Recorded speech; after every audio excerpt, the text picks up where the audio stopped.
This podcast is sponsored by nobody. Hey dudes, welcome to Splat from the Past, the only 80s themed horror sci-fi show where things can get totally radical. Now today I will be welcoming a rock legend, and I don't say that lightly. I will be talking to keyboards virtuoso Gregg Giuffria, and we are going to talk about his career in rock as the keyboard player for Angel, his own band Giuffria, House of Lords, and oh my God, he's been a big part of rock history and stuff. He did songs for movies I love, soundtrack songs. Angel did 20th Century Foxes for Foxes celebrating its 45th anniversary. He did two songs for Gotcha celebrating its 40th anniversary, and just so many great songs, great history. It's going to be an honor to talk to him today, and I'm just so looking forward to this. Call to the Heart was Giuffria's biggest hit back in 1984. It was a big MTV power ballad staple, and then they did I Must Be Dreamin' and Radio, which is my personal favorite, and it's going to be a fantastic conversation, a part of 80s metal history he is, and the glam rock history of the 70s, with Kiss. Kiss discovered Angel, This is going to be a fantastic conversation. Also, I meant to bring this up the other day. My friend and two-time guest, Joycelyn Liu, got badly injured in a car wreck a few days ago, but thank God she's okay. She's in her 70s and she's blessed to be alive. Please pray for her that she gets a speedy recovery. So yeah, here is my interview with Gregg Giuffria.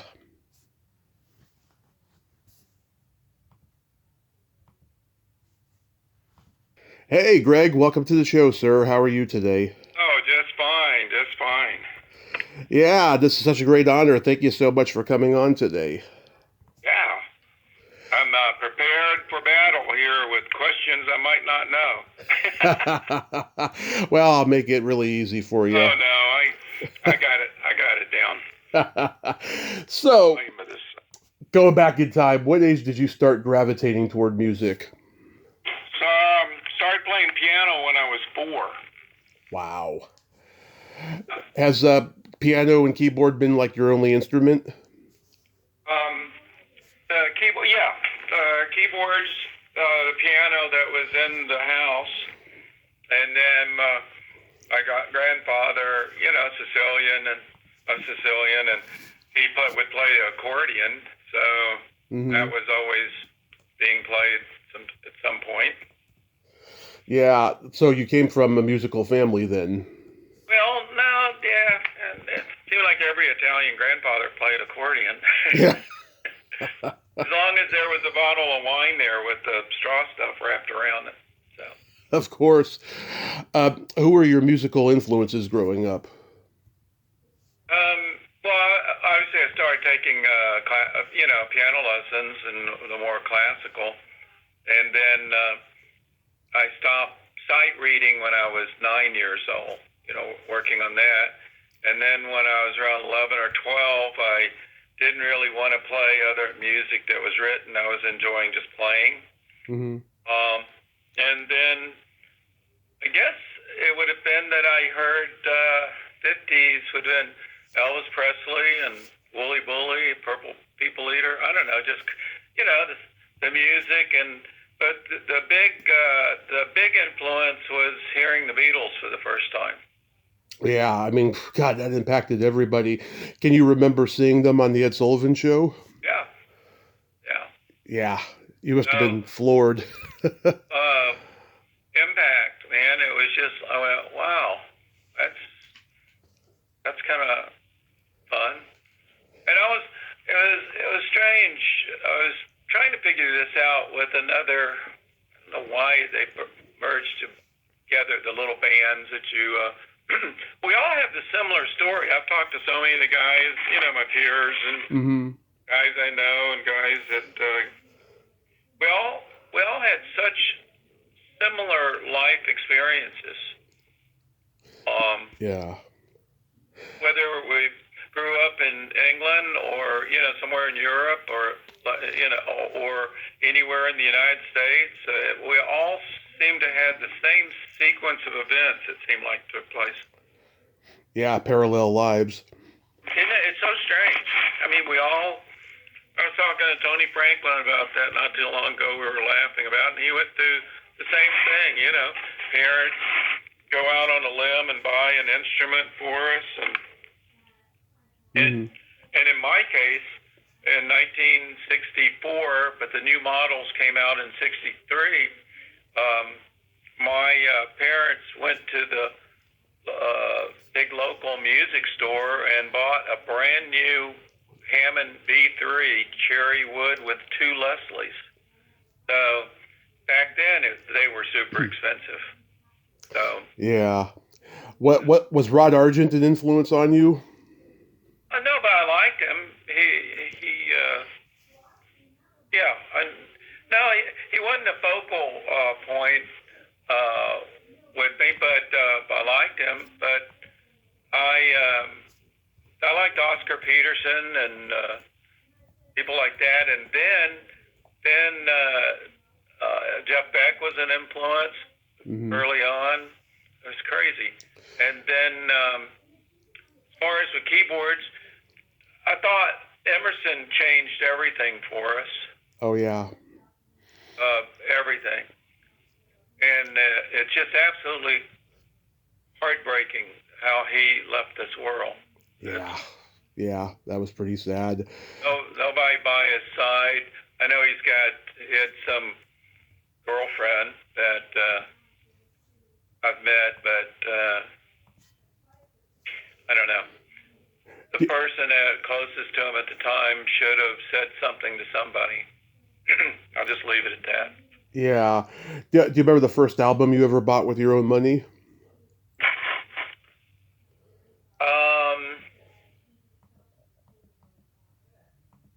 I used to buy a lot of them in the early days. No, I don't remember the very first one. Good question. I know I had a bunch of 45s or whatever, and then the first album, I don't remember. That's an interesting question. Oh yeah, I asked that one a lot. How about I'm going to have to think about that. What I went and bought. I had a neighbor that played drums down the block away in a little small town in Mississippi. He seemed to buy everything, so I was always listening at his house or bringing it back. But I remember putting the Beatles records on, actually setting the needle down and that kind of stuff. That was cool. But I would say the early British stuff must have been my earlier purchases. How about the first concert you ever went to? First concert. Now, I'd been playing, I started playing in the French Quarter in a nightclub when I was 15, and my parents had to write a letter to the chief of police in New Orleans. It would allow me to play a set from midnight to 3 in the morning at 15, so that was kind of unusual. And so in New Orleans, they would have some concerts earlier. I remember going earlier to a few people, but nothing really kind of sticks out, First formal concert. Wow, why wouldn't I know this stuff exactly? But I can't even remember being asked this over the last 20 years. What was your first concert? You've lived 1,000 lives, that's why. Yeah. I played in a lot of concerts, obviously, I played in the festivals, and I opened 5 shows. I opened for Jimi Hendrix. Wow. 5 shows really early on. Opened for the Who some shows, and I think that may have been their first trip to America, whatever. They were still, My Generation was their big song.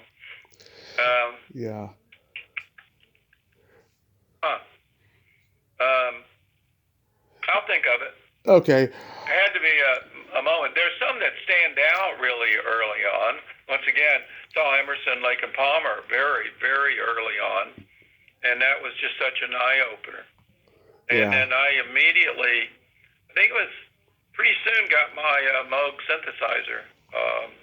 His was a 1971, I think, and mine was built in late 72. Nice.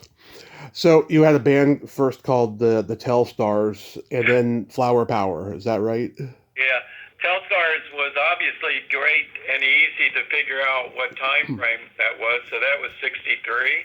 Mm-hmm. That was when the Telstar satellite was up. And that band, the Tornadoes, had a song called Telstar. Oh, yeah? Yeah, like in '63 or '64 or something. Yeah. That was easy to kind of do. It was funny. I was walking down the street and I heard a little band that was practice or music going on. I went up and knocked on the door and I went, "What are you guys doing?" He goes, "Oh, just practicing." I said, "Wow." I said, "Well, what do you?" They had a record player there and they kept setting the needle down on it. Yeah. The guy was sliding around on guitar trying to find the chord and he put it back on. And so I said, "What are you doing?" He goes, "Trying to get the chords." And I remember saying, "Well, just play it. Let me hear it." I said, "Well, here's what it is on the." They had a little organ thing like people would have, a family would have in the room. Mm-hmm. They didn't have a keyboard player. And I said, "Well, that's this chord right here, you know." Mm-hmm. They go, "How'd you know that?" And I go, "Well, I don't know. That's what it sounded like." That was funny. So then asked me to join the band. And then they came up with the name. What was that? The band that you recorded an album with Alan Toussaint with? No, that was Flower Power. Was Alan. Wow, you've done some good research. I try. Yeah. No, he was a big deal there, producer. He had a recording studio in the French Quarter. Mm-hmm. And I believe, I want to say that was 1964 or 1965. Could have been 64 or 65 that I recorded my first, album, like deal singles and album. Mm-hmm. It was the first time that I heard reverb, an echo and reverb on the keyboard. And it was like, wow, inside a studio environment with the big speakers and everything. It was just spellbinding, to say the least. Yeah, and he was a pretty good singer too, working in the coal mine and all that. Yeah. What was it? I was around a lot of black artists and stuff, because in the South, really so strange. I didn't ever, and the race thing was just not in my bigger circle. I mean, I grew up in Mississippi, and so the black guy said, "Where's that little white boy, the skinny one, where he plays the piano? Where is he?" So it was funny. What was it like opening for Hendrix and the Who? Did you get any advice from those guys? Get to talk to them or anything? Oh my God, yeah. God dang that Mitch Mitchell. Jimmy and I hit it off really cool, and he was phenomenal. And he would let me ride from the hotel or whatever with him in the limo sometimes. Nice. And then he blew out all of his amps. Actually, it was in one of the shows in New Orleans because we got to open for him in just different places real close by the big circle, Yeah. I want to say Mobile or Jackson or maybe, and even Baton Rouge, I think. But the amps blew out. And my guitar player had just bought a triple stack Marshall, brand new. And he was a really kind of anal guy. It was weird. And he would turn each knob very, exactly 3.5, and this knob 4.5, and all this. And they came to me and he said, "We're in an emergency here. Can we rent your guitar player's stack?" And he goes, "No." And I pulled him. I said, "Are you kidding me? What's he gonna do? He's both putting a guitar in it and this and that," and argued with him. And he finally agreed. And the stack was put up, and Jimmy takes his hand and runs it down all three heads to the knobs. You know, the old turn it on 11.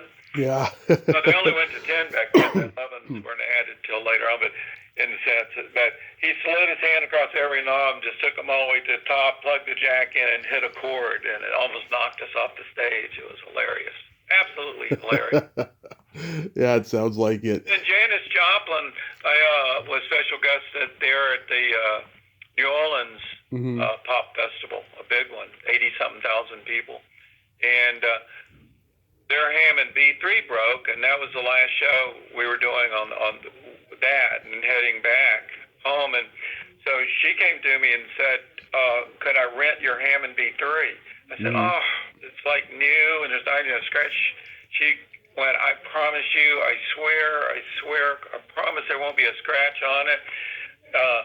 And she offered me so much money for back then, I forget what it was, but I couldn't believe it. And for 3 days used till their other one came from where it was coming from. And I said, okay. And she paid me the money, and it was brought exactly at the time she said she was going to deliver it back in Mississippi. That was kind of cool. Yeah, I heard she loved everybody, but she didn't love herself, sadly. You know. She was very nice to me and sweet, so it was, I mean, I didn't know her, you know what I mean? New show, and wow, hung out for afternoon. She gave me money, so that was kind of funny. And I heard you say in a previous interview, yeah, you guys knew the band that Keith Thibodeau had, David and the Giants. I was in David and the Giants, yeah. Oh, okay. I played when Tommy Aldridge, God, we were all so young back then. Tommy was the drummer, Aldridge was, and then Tommy left, and Keith came in, and then a little bit later I came in, and yeah, David Huff and his two brothers, they were really talented guys, but just David ran the band like a tyrant. It was funny. I mean, his two brothers were really dependent upon him, and, you know, it was a family thing, and they brought me in, even though Rayburn played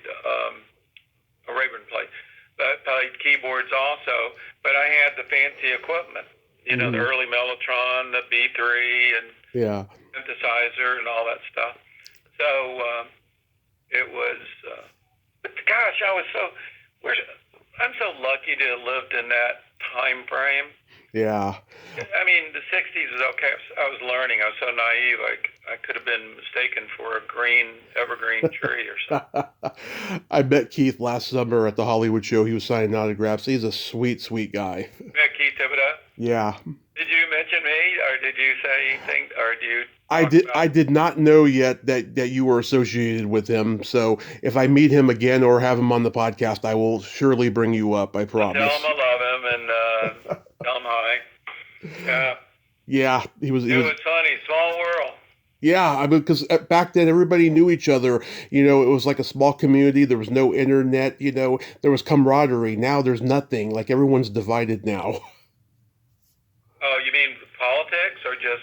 Well, there's that, of course, but then there's also I don't even talk politics. There's also actors and musicians. You know, everyone's competitive with each other now. It seems. Yeah, I'm lucky. All the groups, all the guys that I'm friends with, a lot of them I've known since the 70s. Some of them, so yeah, they're all the same. We're just a little older. So, how does Angel come to be formed? I was determined to put something together that made sense to me. And even though Gene Simmons, you know, quote, discovered us, but, you know, came to the club and he just couldn't believe it. And there we were, very intense. We had rented or swapped, bartered, I guess I'd say. This guy owned a nightclub and bar on M Street down from the Capitol. And the deal was that we would get to rehearse all week upstairs in this room that was acoustically done. and in return, we would play on Friday and Saturday night for being able to rehearse there. So we were able to fine-tune those songs that ended up on the first album, on the first Angel record. Mm-hmm. They were well rehearsed. We played them live in the studio, recording them. Maybe I went back and did some some overdubs on some stuff. But we really tracked them live and would take first and second takes on stuff because we've been playing them so much. So that was a benefit. And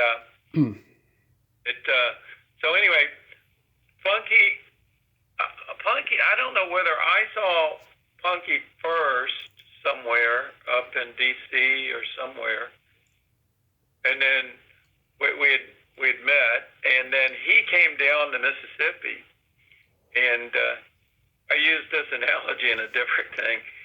It was funny. Punky coming to Mississippi was like a 747 landing in a crop dusting airstrip. You know? Mm-hmm. Yeah. Hilarious. But we're close enough to New Orleans that, all this trans and cross-dressing and whatever, drag queens and all, that was normal in the French Quarter, even in the 60s. That's great, you know what I mean? It made glam rock, too. Yeah, but, I guess an aspect of it. I think that look that Angel had was not the look that I must do, the all white and that particular stuff. That was something the record company and the management conjured up, really. Yeah. But in the French Quarter, it was, it was not uncommon. What was the little motto they had? If you're different, you have the right to live here, or something like that. Some little quote. It was strange. So I was kind of accustomed to that. But anyway, he came down there, and we tried, jammed and played a little bit. Then he went back to D.C. I played in a couple of other bands. There was a band called Together and Maxima. Mm-hmm. And both of those bands got booked into these big, gigantic nightclubs. You'd want to call them a honky-tonk that 2,000 people could go to, okay? Uh-huh. It could be out in the woods or out all through Florida, Georgia, Alabama, Mississippi. They were huge. And so I'm playing at one of these places, and it had to be like 71-ish, 72 maybe, 71. Anyway, and I get a note from the cocktail waitress on a napkin to me. She said, this guy gave this gift to you. I went, oh, great. Guy? And I opened it up and it said, your band is dreadful. Oh, God. However, you're extraordinary. When you get something put together you like, call this number in London. And there was a phone number at the bottom, David Bowie. Wow. And so when I got Angel put together, I went there and called Punky and said, I'm going to be up here. Let's see. I went to New York first and I went back into Punky.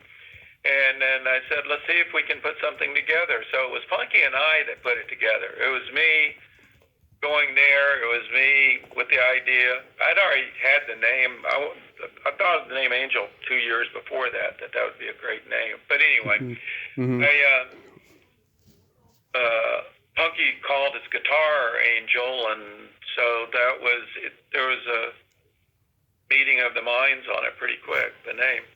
Yeah. And then Punky and I found, I think it was Mickey was next, and Mickey knew Barry Brandt, and Barry knew, and Mickey, I think, knew Frank. Yeah. That was kind of the sequence of events. Wow. And how long was it before Gene Simmons discovered you guys? How long? A few months. Only a couple months? A few months, yeah. I don't know exactly. By the time we organized getting it in place and being there for 3 months or so. That's a good question. I'll ping that off of Frank sometime and try to remember exactly. But it would have been in '74. 74. Because the album came out in '75. So Right. And they probably just had their first album out, right? yeah, and it was just an instant. Tower was the first song I wrote. We wrote, Mm-hmm. and the room was just perfect to rehearse in. You could. Mm-hmm. It was intense. It had the feel of it, and the sound was great. I mean, it was just perfect. Barry Brandt's a real underrated drummer, man. He's a phenomenal drummer. He's pretty good. And when I listen to that first album, I hear flourishes of other prog bands from that time, especially in your keyboards. Like I hear, bits, pieces of Yes, Uriah Heep, even a little bit of Montrose. Like, were any of those bands an influence on you guys? Well,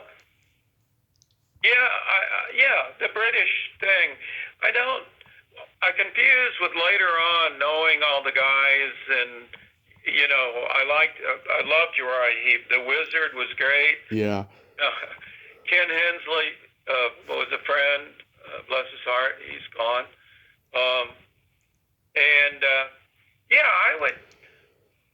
I would say that. And then Yes, of course I liked Yes. That they were pushing the limits. I don't think anybody's ever named an album so rightly so. It's close to the edge. Yeah, that's a great album. They were hanging off the cliff. Exactly, they were. Fragile, I think, is just a masterpiece. I consider that a masterpiece just as much as Dark Side of the Moon. Yeah, it's extraordinary. Especially the people that are really into music and very deep into it.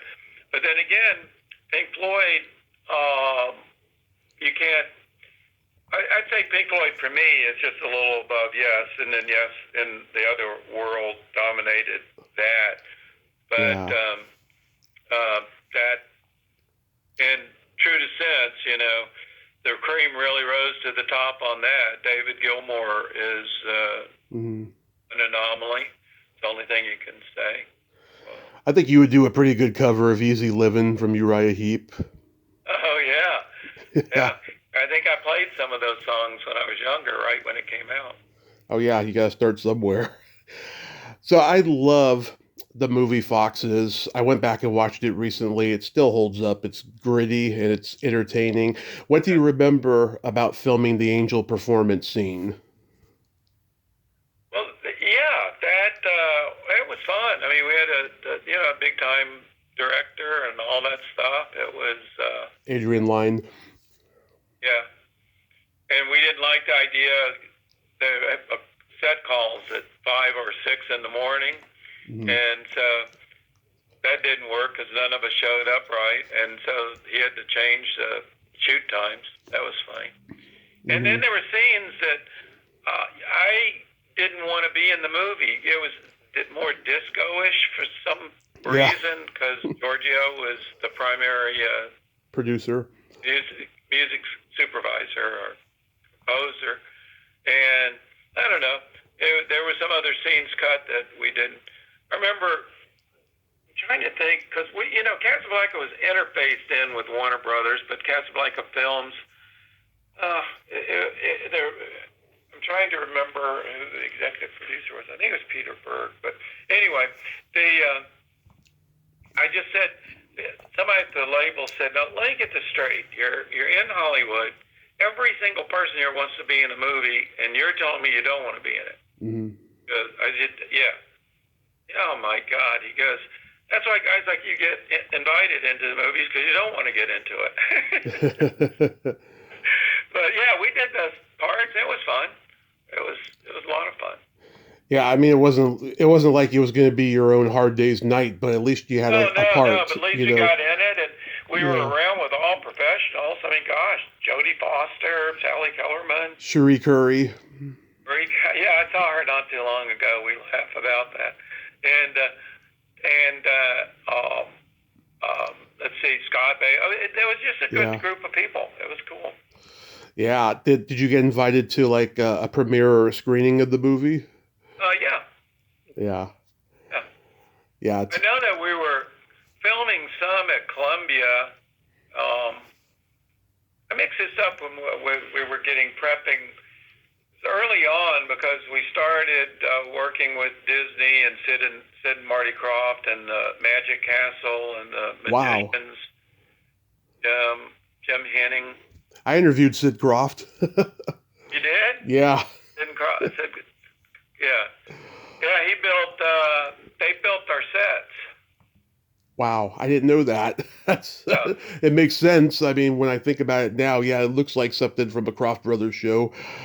Yeah. Yeah, they did that, and the head magician at the time running the Magic Castle, the Magic Society, because Mhm. we were brought in as members of the Magic Society, because we did Grand Illusions on stage.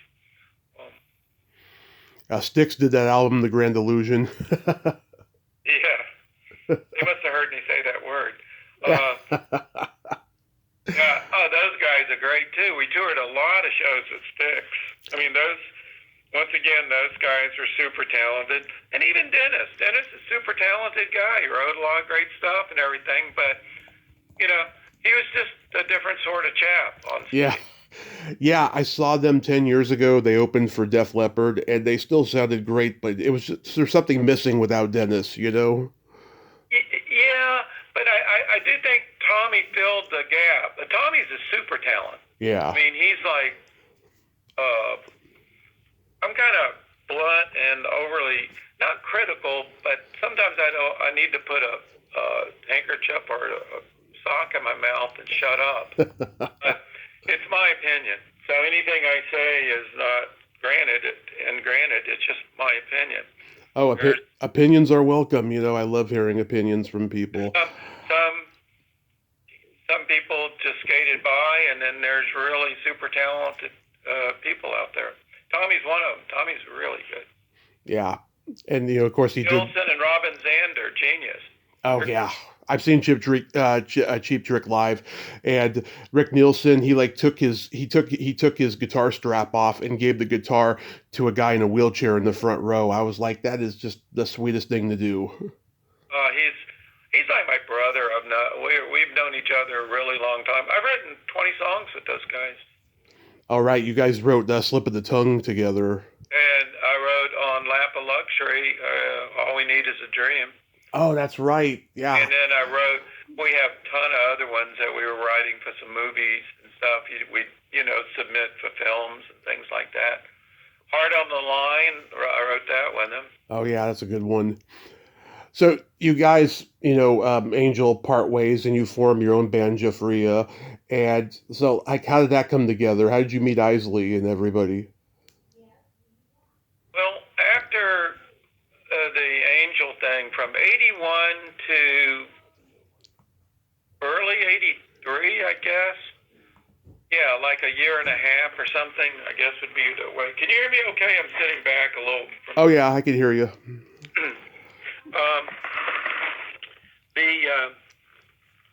Was a really gray, odd, strange, but fun, and met a lot of people and talked to a lot of different guys about what if. There were a lot of what if conversations. Well, what if, what are you doing? Super talented, like Ricky Phillips, another genius, super talented guy, nice guy. Rudy Zarzo. Oh, he's great. Rudy, one of the nicest humans I've ever met. Very nice man. Talented. And so we were all, there was just lull and movement of, this person went that way and that person went this way. And there was a lot of activity, I don't know the exact time that Rudy joined Ozzy, but he somewhere in that whole mix, because we would actually rehearse together and play together and stuff for a little bit, not concerts, but just the rehearsal hall or talked about things. And Ricky played some, and we think we wrote a couple of songs together or rough ideas. But anyway, it was an unusual time, a wonderful time, an awkward time. A lot of people didn't know what they were doing and where and what and going. And once again, the true talent rises to the top. They found homes and situations. Oh, yeah. Yeah. Was it easy getting signed to MCA, or did you guys have to struggle a bit? No, that was more of a directive that, I mean, Lou Wasserman, do you know who that is? Oh, yes. He was the head of MCA. Well, head of university. He was Right. head of a lot of things. I think he was. Anyway, he told me I was going to MCA, and I said, well, I think I'm on another label. He says, no, you're going over there. But that got worked out. Mm-hmm. So he said they were appointing Irving Azoff as CEO. And Irving is a walking genius, you know. Yeah. You know, I went through phases with him. I didn't like him, then I did. Then we would argue. He got mad at me when I was on MCA. We made up. But I think Don Henley said it the best that anybody could say.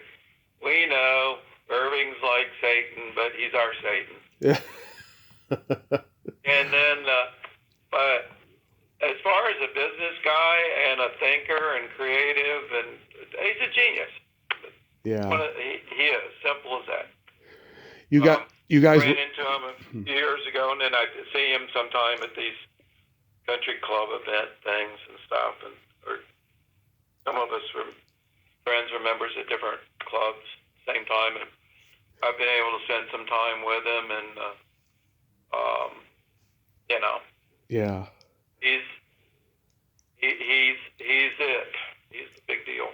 But anyway, so the MCA goes, well, they let me produce it, so I produced the first Giuffria record, and I got Andy Johns was engineering it, and I started kind of working with Andy before that in this experimental situation, because Angel, we were working at the record plant a lot toward the end. Yeah. And so Andy was there, his brother Glenn was there, Rod Stewart was working there, Journey was there, we were there. I mean, whoever. If you go back and look in 78, 79, 80, whoever were in the top 10, we were all there at the record plant, or A&M, Ocean Way Village. Great studios that are there. Cherokee, Mound City, One-on-One, this other one. And a really extraordinary one, and why am I not thinking it? Oh, Henry was the name of the studio. So there were, and Andy Johns and I just hit it off, but I guess we first met at the record plant. Yeah. You guys were on MCA at the same time as Night Ranger and Hanover Fist. Did you know those guys? I knew Night Ranger. I didn't know what was the other band's name? Hanover Fist. They did Metal of the Night. Yeah. No. Yeah. Remember, I'm starting to slip into, well, Angel, it had to be 96. The record company started to slip us into the myopic, tiny universe. Go tour, right, go to the studio, go tour, right, studio. There wasn't much, time. Were you surprised when Call to the Heart became a huge hit? Yes. Yeah. I thought it was a good song, but when I wrote that, and then David I wrote some of the lyrics, and David put the finishing touches on the lyrics and stuff, and I set it aside, like on a cassette. I remember I wrote some of it on the first original old, I thought it like a Commodore 64 or something, and it was the early stages of Cubase. It wasn't even called Cubase. It had some other kind of name. And then did it. And Andy and I had a thing about we'd do some demos or rough tracks, but some of the demos were, release ready, it seemed like. He couldn't engineer or produce what he was doing in his world with that. Stop, halfway. Yeah. And I didn't want it to be halfway, so things would be pleasantly, surprisingly pretty good. So the record company came back and said, we need one more song, a ballad, power ballad or something. And I go, oh yeah, I think I drove to the house and scratched around in boxes and found the cassette and brought it back, and they went crazy over it. So who knows? Yeah. I always laugh about very few people go to the studio and hear the songs being recorded and say, oh God, this is a hit song. Yeah. It's rare. Lonely in Love reminds me so much of Cheap Trick. Like, was that part of the idea? Which one? Which song? Lonely in Love. Cheap Trick, yeah, could be. Everybody is so unreal.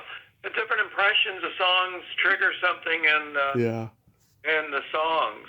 It was that 80s sound, but I was trying to it was hard.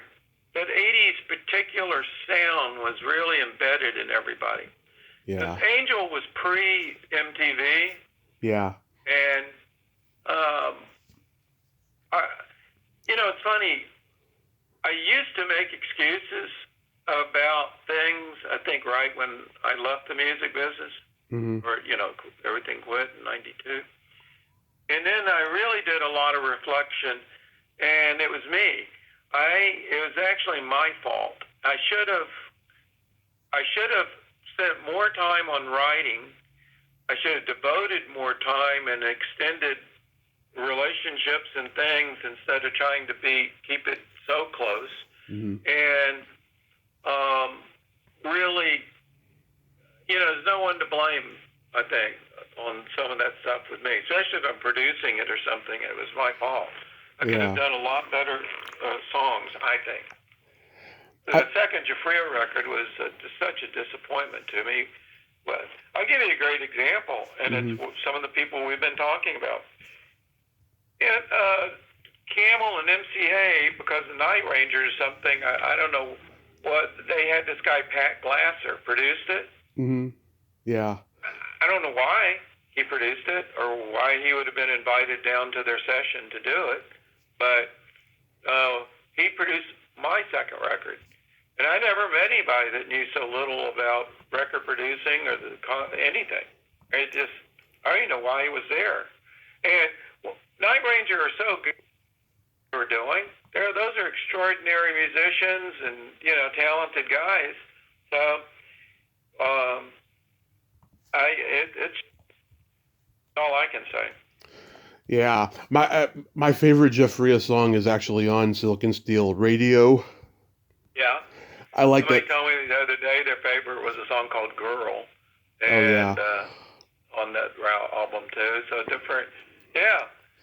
That's, You guys got to perform radio on American Bandstand. I mean, that has to be a huge career highlight to be part of an iconic show that evolved with the times of rock. We did? Okay. I'll take your word for it. Yeah. You forgot that. Yeah. So I thought we did we do 2 songs on American Bandstand or just one? 2. I can't remember what the other one was The other one, I offhand. think, was the winter song. I Must Be Dreamin'. Was it that one? No, that would have been Angel on American Bandstand. Oh, for heaven's sakes. You know what? Yeah, could have been. Must have been. Yeah. How did you guys come to cover I Must Be Dreamin'? I liked the song, and I thought it would be a cool one to do. Yeah, Mick DeVille, they were this unique punk band that was like influenced by soul and R&B. Yeah, I thought it was an interesting choice, and it turned out to be a good song, I felt. And the other one, Love You Forever, I think those are both good ballads. Those are cool. They are. I just felt that the record in its when I say I was disappointed in it, the record didn't have the impact and the timing. This is not an excuse, but it's we were either too late on some aspects of the different shifts in music, or too early, or we were moving around in those. Some guys get very lucky and just are in the perfect time and as desirability of certain stuff shifts.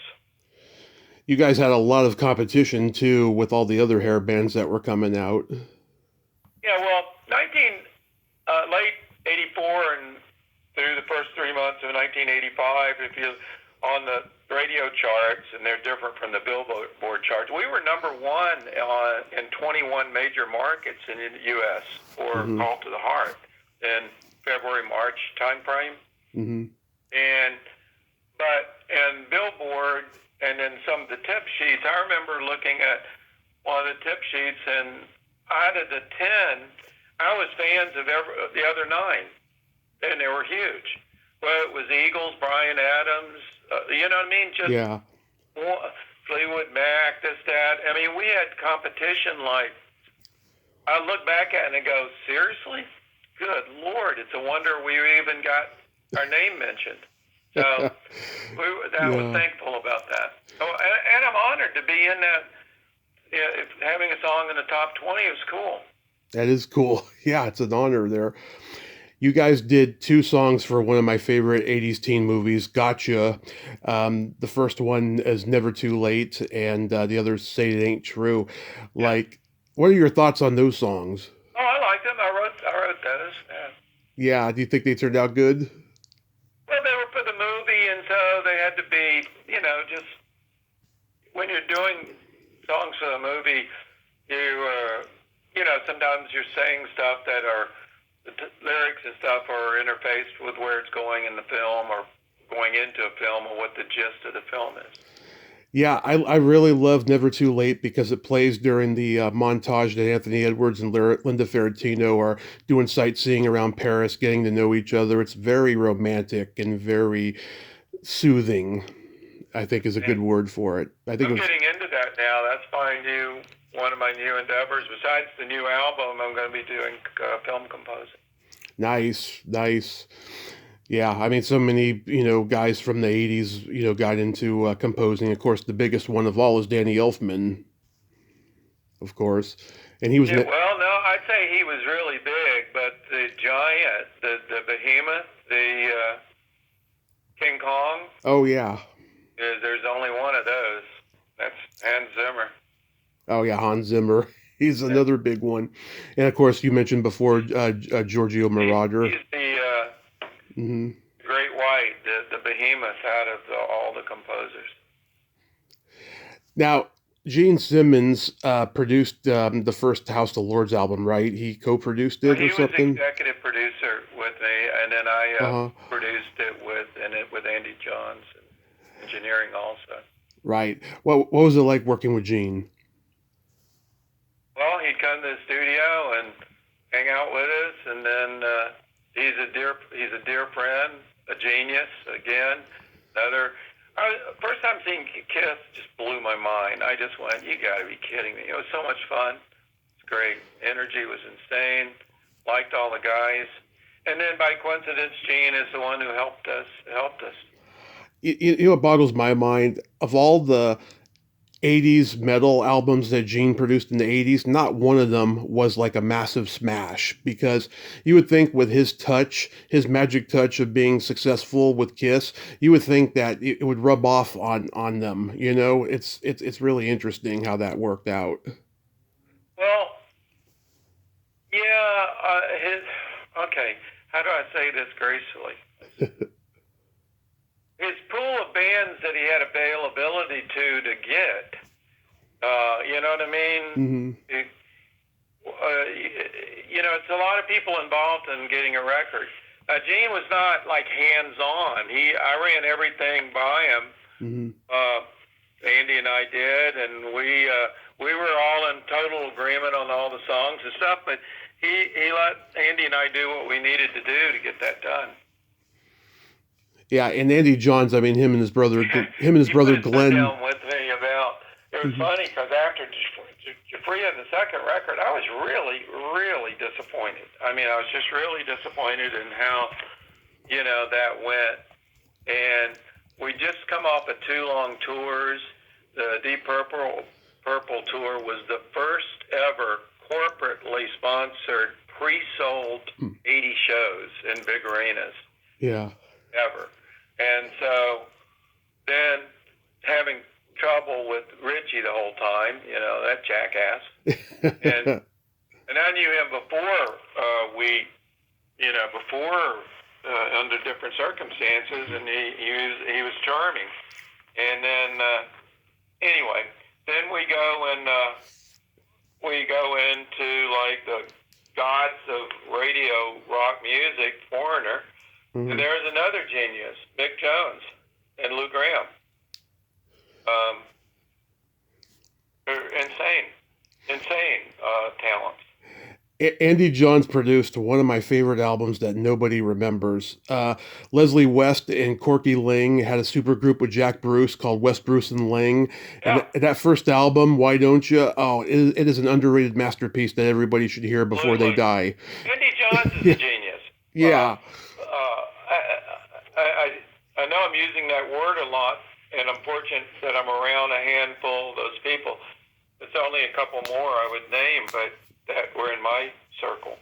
But Andy was like my brother. I mean, we did so much stuff together, and what do you do on your resume when you engineered Stairway to Heaven? Yeah. I mean, what is there? You need to say anything else. No, that's it. I mean, there's a cast of characters coming out of the woodwork saying they did everything, but I happen to know for a fact who did what on that thing. So, how did you guys come to do the song Down, Down, Down for Hellraiser 3? It was just on the record, I think, Down, Down, Down and Hellraiser, and that's where the label, Universal, or let's see, who were we with? The movie studios their music supervisors will go through stuff and they grab stuff. Okay, that's a great song. And usually the band doesn't have any input in that whatsoever. Not unless they ask you to be in the movie.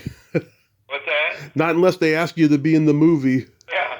Now the movie Foxes was different because we I actually wrote Foxes to where it specifically, worded the lyrics. It's for the movie.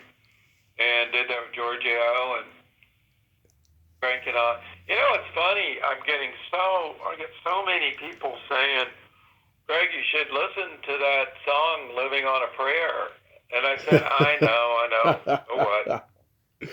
I know. You ever listened to that and played Foxes? No. Is it like a Wizard of Oz and Dark Side of the Moon thing? What do you mean? Like, if you play, like, I don't know, let's say the first half hour of Dark Side of the Moon with the first half hour of The Wizard of Oz, there's like a correlation there of like, continuity. No, I'm saying the chord changes. It's the same music. Oh, interesting. I didn't know that. I've never mentioned that to John or anything, but I get people saying, God, they sound the same, and interesting. I gotta try that. Oh yeah, it's the same chords. Here's something I'm sure no one has ever asked you. Were you in the movie Fatal Pulse? I think I was. Yeah, it said yeah. I remember shooting it, but I don't remember. I did it. I just shot it. I don't know. Played a street gangster or street. Yeah. Yeah, because it said on IMDb that you were in it, and I thought, oh, he must know the director or something like that. Yeah, I did, and I happened to be in town and happened to be there, and he said, "Would you come and do this part?" I said, "Sure." Yeah, you're credited as Vigilante #1. Is that my name? Yeah. Yeah. That's good. Yeah, and what's it, Martin Sheen's brother Joe Estevez is in the movie. Yeah, yeah, That's interesting. So, funny. so what do you got going on these days? I'm working on the new album, a new Okay. record, and it's different. I'll say that. Well, it's 10 songs that are kind of 2 or 3 songs in 4 different directions. Hmm. Okay, meaning there's 2 songs that are, gosh, not one's 9 minutes, one's 11 minutes, and it's a blend of a movie soundtrack and rock music. Hmm. And there's 2 or 3 songs in my nod to 70s and 80s, rock music. Hmm. Giuffria, Journey, Foreigner-ish, all, that thing. Hmm. And there's songs a little bit more prog, a little more tower-ish, a little more advanced. I'm playing lots of stuff. All the orchestras, from the bass and the cellos and violins, and everything is played by me on the keyboard, but done with actual real samples recorded at a cost of millions of dollars by these sample things. Hmm. I have Hans Zimmer's string sections and stuff I'm using. And then there's some songs that I think I have a couple of English, Irish kind of songs that are influenced from that genre. Hmm. Mandolin on a song. And then I said, well, if I do a record, I'm going to call up my friends that are icons to me Hmm. in the music industry. So since I'm not singing, I was given 30 days to live in 2006. Wow. I got leukemia, Oh my and God. I have it at bay right now, and I feel great. Oh But my God. everything kind of just changed in that moment when you're faced with that.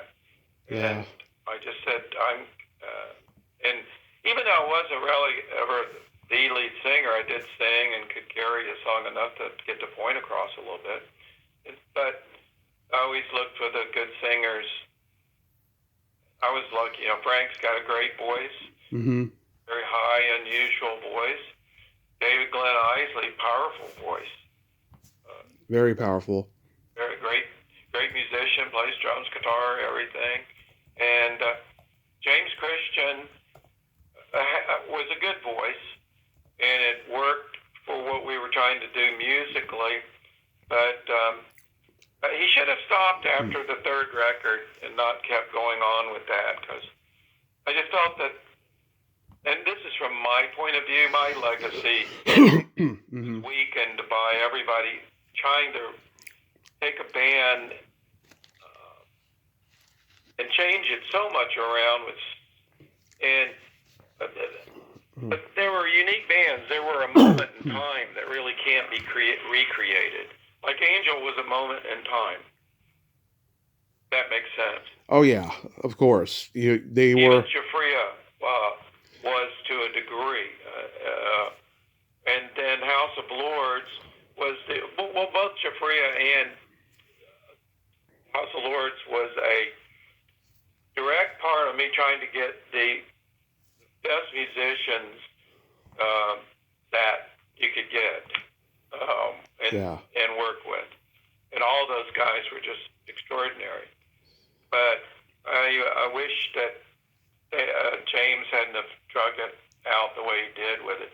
However, he did have a couple of good guys. There was a guitar player that ended up working with him, Jimmy something another, Jimmy. Yeah, is there like a release date set for when the album's going to be ready? I should have it all ready by February, March, and then so I needed a singer. So I said, "Who do I like that's out there?" And I said, "Oh my God, that guy, Dean Castronovo, is just unreal. I mean, what a voice, and he plays drums." And playing the drums part, for me, he's a better singer because of that, because they just are. Look at Don Henley. I don't care who people try to sing Hotel California without playing the drums. It doesn't sound the same. Doesn't sound right. And he can play the drum. So they know when to sing and not to, and syncopation, where the pocket is. So I called Dean, and he stopped me when I was saying, I need a singer. He goes, stop, I'm in. And then I called Ken Mary, and he said yes, and great drummer. And then the bass player is Tony Franklin. And you know who he is, right? Yep, Tony Franklin. And Tony's so solid. He's his own rock of Gibraltar, man, the way he plays. He's great. Yeah. And the guitar player, I was looking for something unique, someone extraordinary, unique, but not exploited. And I got Paul Crook, who was Meatloaf's guitar player for years, and I think he was in Anthrax for a little while. And oh my God, with him not having to play the songs he had to play, I just said, be yourself. And I can't wait for you to hear what he sounds like. Good God, just different. And then there's going to be one or two surprise guests on there I can't talk about right yet. I'm saving that. Okay. They're big. Is there going to be a tour? I don't know a tour, but there might be live performances here in Las Vegas in a theater here. Okay. I'm going to have to be in a controlled environment due to the fact that I'm doing the orchestra stuff and the sequencers and the synthesizer. You know what I mean? It's not. I don't know what some of these keyboard players that go out there with this looks like a Casio keyboard on a stick standing there. Are you going to write a memoir? Yes. Yeah, because you got great stories, and these stories need to be documented. It's going to be about the music, about the South, the moving from Mississippi to a Jewish town called Beverly Hills. How all my Jewish friends are such a part of my life that if it wasn't for them, I wouldn't have made it through this the leukemia thing, and everybody in my life. I went to temple. I go to temple. I remember going one time, and the rabbi asked me what I think about the service and everything to enjoy it. And I said, yeah, but you kept leaving Jesus' name out. Yeah. He died laughing. He put me in a headlock and was giving me a noogie on the top of the head. So it's just wonderful people, and some of the wisest and most incredible human beings I've ever talked to are rabbis. They just, what knowledge, what human knowledge. Yeah. Cool. But anyway, and how my life changed, and then the music industry, and then I got frustrated with the whole thing. In '92, I just said I quit, and I left RCA. I owned them 2 records, but I just said I'm stopping or quit. And immediately the next week, I went to one interview at 20th Century Films, 20th Century Fox. 20th Century Fox, yeah. And I met this guy, and I suited all up, had my Armani suit on, and we just didn't. I don't think we didn't click. It was just I'm just opinionated and stuff. And it was funny. And he went on to do lots of movies. Roger Birnbaum. Oh, yeah. Roger's done some great stuff.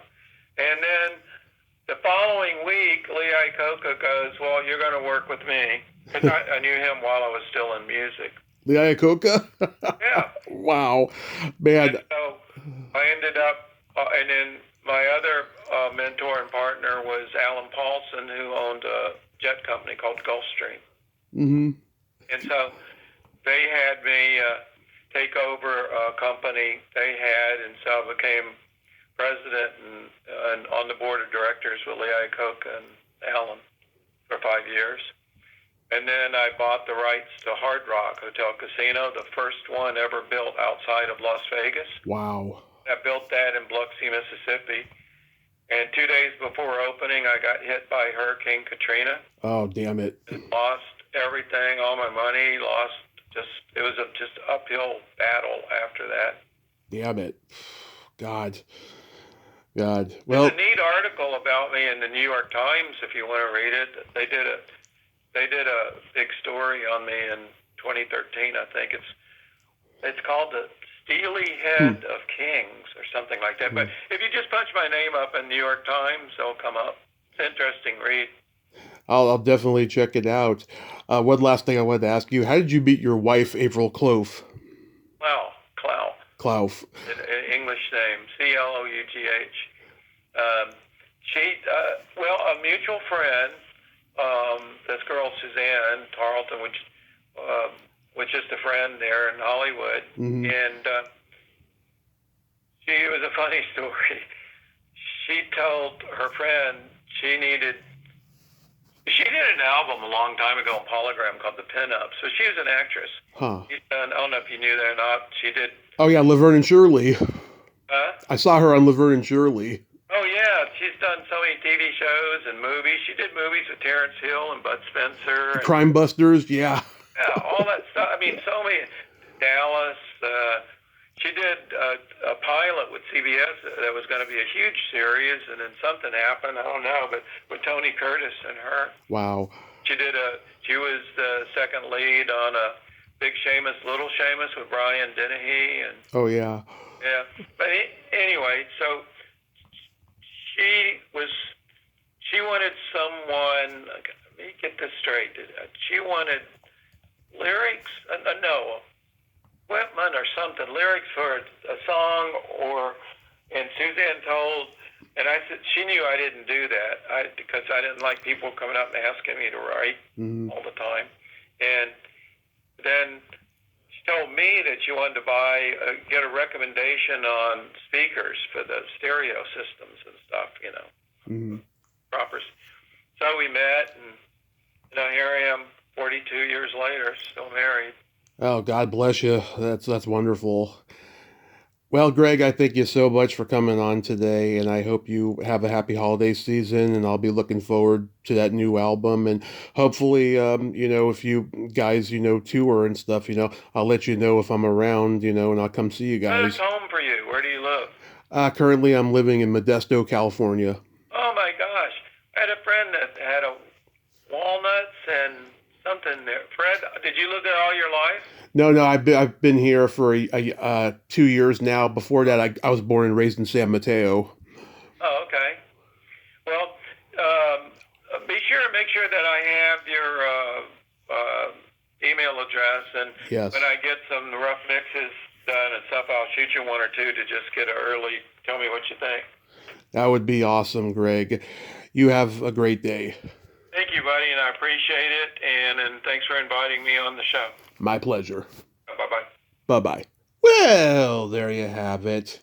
Gregg Giuffria. Oh, my God. What a great guy and great stories. Yeah, he needs that book out because that is crazy. Oh, my God. The Hurricane Katrina thing and then surviving leukemia. He is a survivor. He's got to tell his story. And wow, and the sound was so clear and so good on that interview. It was like he was in the room with me. I am very proud of it. That was fantastic. He's probably the most articulate of all the hair metal guys I've talked to. Maybe Rudy Sarzo would come in second, but wow, he had a lot to say and he spoke very well. I thoroughly enjoyed that interview. Well, until next time, this is Tommy Throwback Kovac saying, there's no shame in living in the past because the present sucks. Later, dudes.